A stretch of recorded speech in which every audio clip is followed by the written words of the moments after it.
What's up, guys? It's your favorite Kiwi coach. You can give me 6 months of your time and I'll give you the best golf swing of your life.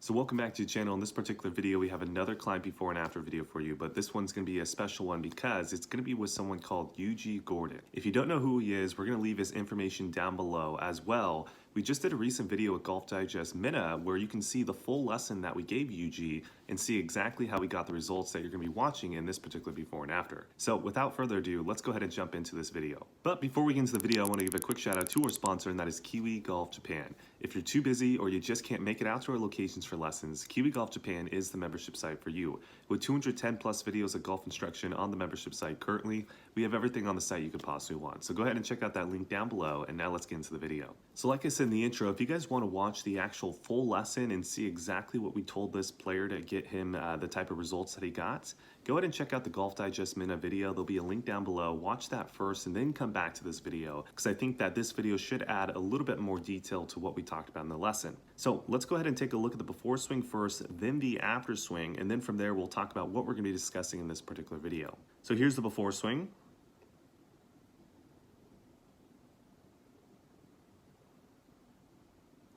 All right, and here's the after swing.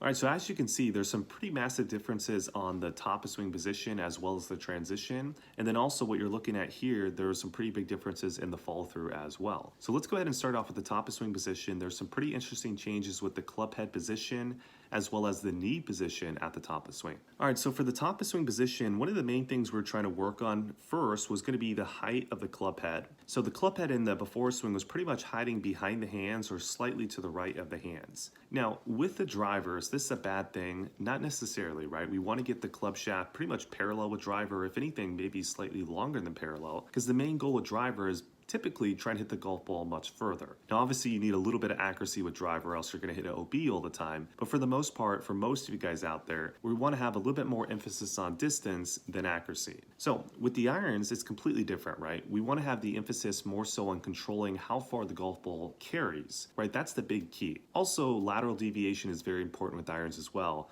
But for the most part, we want to have really good distance control. And what we found is whenever we get the club head below the hands, we're adding on quite a bit of wrist hinge to do that. And the issue with this is we now have to unload that wrist hinge or that radial deviation to be able to hit the golf ball with the correct amount of loft, right? Because if we keep that wrist hinge and then keep it all the way down into impact, you're going to launch the ball super low. And for most of you guys out there, you don't have the speed to do that. So the ball will go too low and you won't hold any green. So it's not a very functional shot. So because of that, you're going to have to unload, and because you have to unload the wrist so much, it's difficult to time it every single time with the correct amount of load. So you're probably going to have too much spin rate sometimes, you're going to launch the ball too high sometimes, other times you might launch the ball too low with not enough spin. Ultimately, if you don't control your spin rate, your launch angle, your descent angle, you're not going to have consistent distance control, which means you're not going to be a consistent iron player.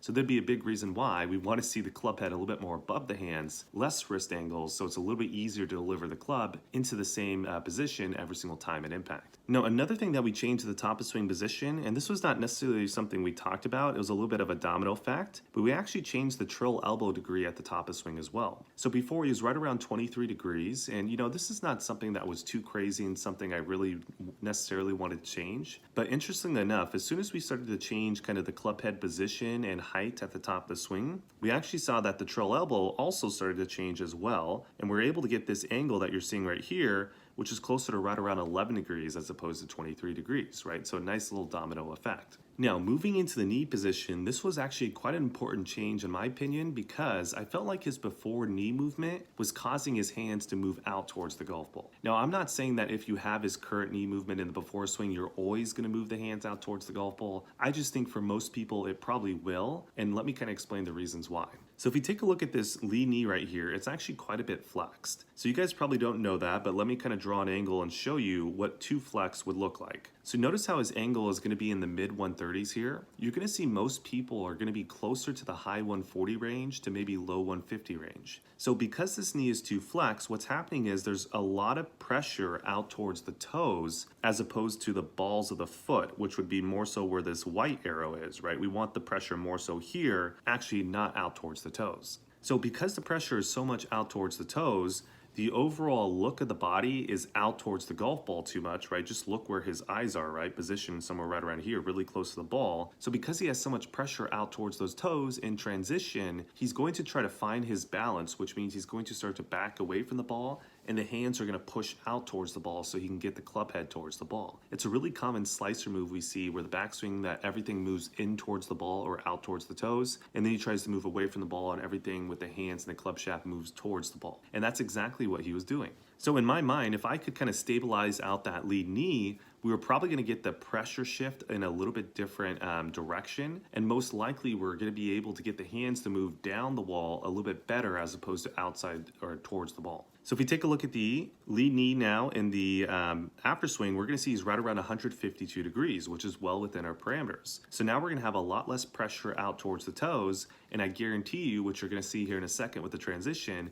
you're going to see a completely different hand path transition. So in the before swing, as he starts to come down, because remember, he had so much pressure out towards the toes, we're going to start seeing the body kind of start to back away slightly, which you're already starting to see. And then also you're going to start to see these hands move way out towards the golf ball to where once we get to position 5, now we're seeing that the hands are positioned right around the left shoulder. So now I know a lot of you guys know that this is not what we want to do, but do you actually know the reason why we don't want to do this? Well, the reason why we don't want to see the hands that close to the golf ball is you're going to get your potential low point too far ahead of the ball the more and more your hands move out towards the ball. Potential low point just means, first off, let's explain low point. Low point is where the club is going to bottom out. So typically with irons, you want to see it maybe at the ball or maybe 4 inches ahead of the ball. Roughly somewhere within that range, you'll be okay. But if you move your hands where he is, your potential low point will be even further ahead than that. And that means if you actually want to hit the golf ball, you're going to have to tilt your body, you're going to have to early release the wrist to be able to get that club head lower to the ground earlier so that you can shift that potential low point more backwards to get into the correct spot. And that is really the big downfall of getting the hands out towards the golf ball too early.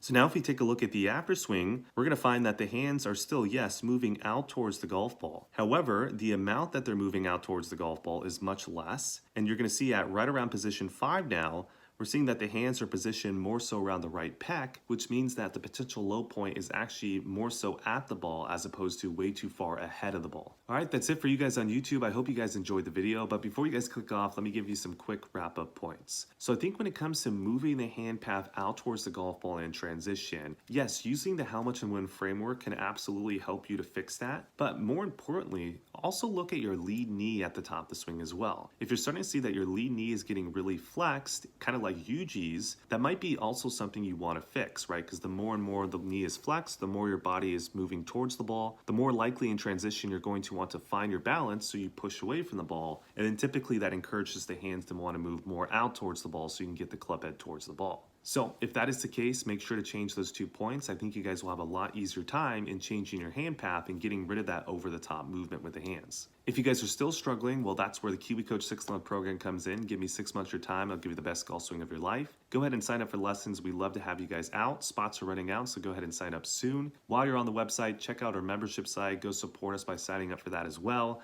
Like, comment, subscribe, share, all that good stuff, and I'll see you guys in the next video.